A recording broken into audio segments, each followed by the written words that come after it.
بسم اللہ الرحمن الرحیم۔ محترم و مکرم سامعین و ناظرین، السلام علیکم ورحمۃ اللہ وبرکاتہ۔ میرے محترم دوستوں، آج ایک اہم بات کی طرف آپ حضرات کا توجہ مبذول کرانا چاہتا ہوں،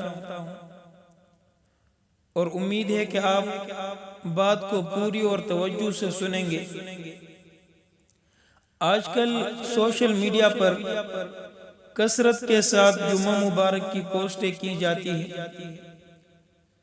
جمعہ یقیناً ایام کے لحاظ سے اور عبادت کے لحاظ سے ایک مبارک دن ہے، لیکن جمعہ کی مبارکباد دینے کی کوئی دلیل قرآن اور حدیث سے نہیں ملتی، اور ممکن ہے کہ ہمارے زمانے کے لوگ جمعہ کی مبارکبادی سے مراد برکت کی دعا لیتے ہو اور اس کے التزام اور اہتمام کے بھی قائل نہ ہو، لیکن آج سے 50 سال بعد نئی نسل میں جمعہ کی مبارکباد دینا ایک لازمی قسم کا رواج بن چکا ہوگا، اور پھر مزید 50-60 سال میں اسے ایک سنت یا فریضے کے طور پر جانا جائے گا۔ اس وقت جو لوگوں کو بتائے گا کہ جمعہ کی مبارکباد دینا نہ تو سنت ہے اور نہ کوئی فرض ہے، بلکہ اسے سنت یا فرض سمجھنا، اس کا التزام اور اہتمام کرنا بدعت ہے، کیونکہ ایسا کرنا نہ تو قرآن سے ثابت ہے، نہ حدیث سے ثابت ہے، اور نہ صحابہ کرام کے آثار سے ثابت ہے۔ تو لوگ اس بندے کو کیا کہیں گے؟